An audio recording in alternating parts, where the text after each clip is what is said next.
Hello, I'm Michael Byron. And I'm Marilyn Nonken.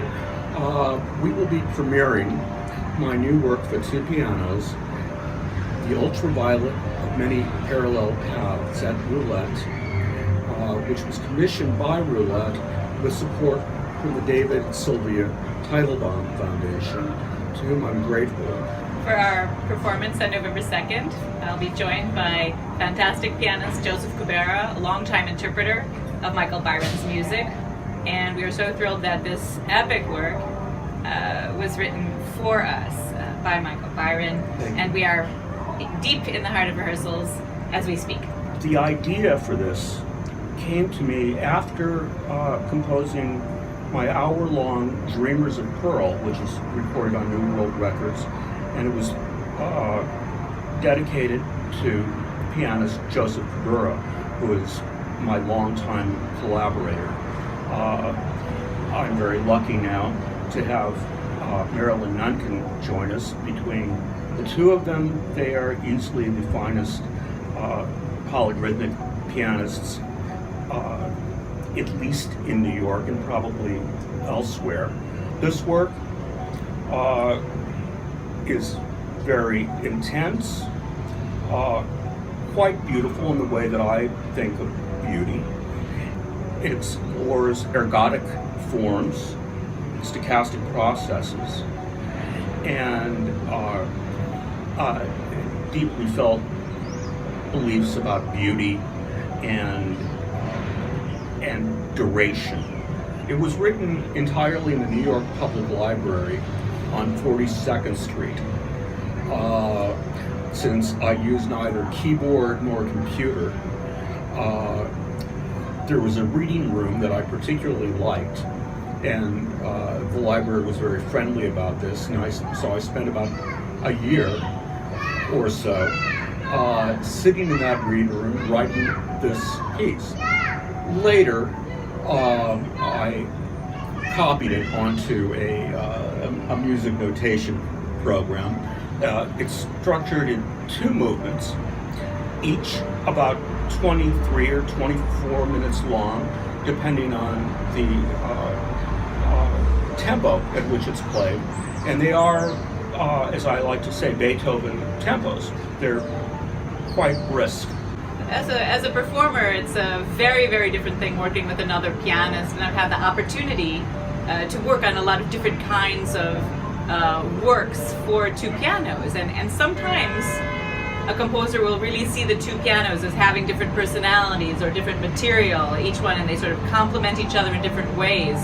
And in this work, it's really different because we do have material that's constantly intertwined, that shares characteristics, that's incredibly closely related, and is meant to sound, like a single organism or a sort of seamless environment.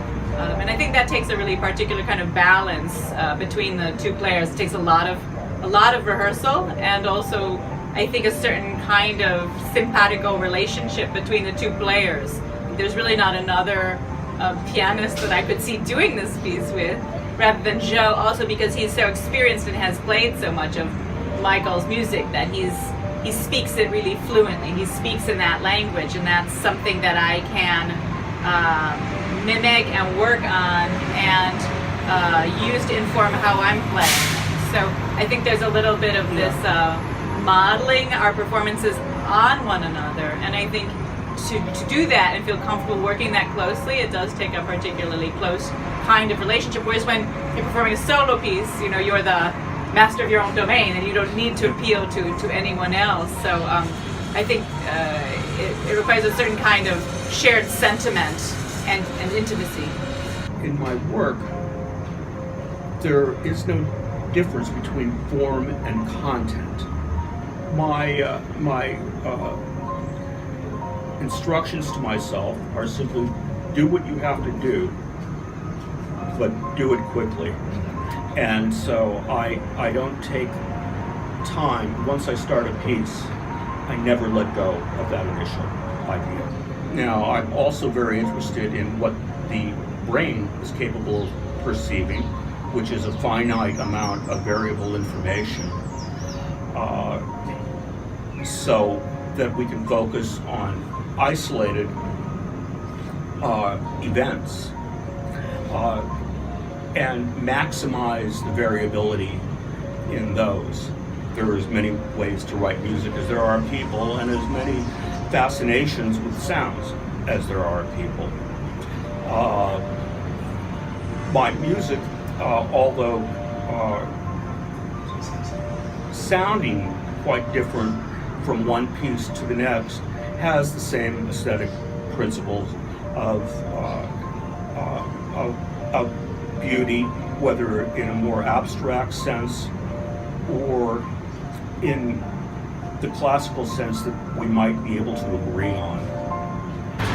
When Michael says it has a certain kind of beauty, it really does. It has a beauty of virtuosity, and it creates this environment, which, as he says, it's not just one piano or two pianos or an interaction like a dialogue or a conversation, but we create this world, we create this environment that has much more like a landscape. So it's a work of this profundity and a certain kind of extreme duration and density that I think really renders it a unique experience to listen to, and for me as well to play and to be a part of. And another thing that's just very exciting about this upcoming performance is working with Joe again. We've worked together on and off for about probably close to 15 years now. Yeah. We worked on Christian Wolff, Larry Polanski. We've gone back and forth, and we've wanted to do this piece even since before he wrote it. So it's it's this wonderful experience of, again, for me getting to work with Joe. I think in many ways we're different kinds of players, and we come from different generations or different backgrounds, different approaches to the score. But when we work together, I think it's, as Michael says, there's a kind of synergy or synthesis, and that's something that I think is, for me as a player, it's really rewarding, and I think it produces a very special kind of performance that goes with a very unique kind of music. Hearing Michael talk about writing it makes me aware also of this physicality and virtuosity of composition. I remember Michael telling me at Cafe Dante how he does all this by hand and without calculators and I'm so 19th century. That's right. Manuscript paper and pencil, very and retro, a lot of erasers. That's very old school, and there's that whole physicality of composition, really a craftsmanship that I think that when Joe and I perform this piece, we also do this with our hands. This becomes a very handmade and hand-wrought piece, on the side of the composition and the side of the realization. And I think that's very much how I think of Michael Byron as a craftsman, that there still is something very, very handmade about this piece that's very special. Thank you. That's a very generous thing to say, and this is why Marilyn and Joe know more about this piece at this juncture than I do.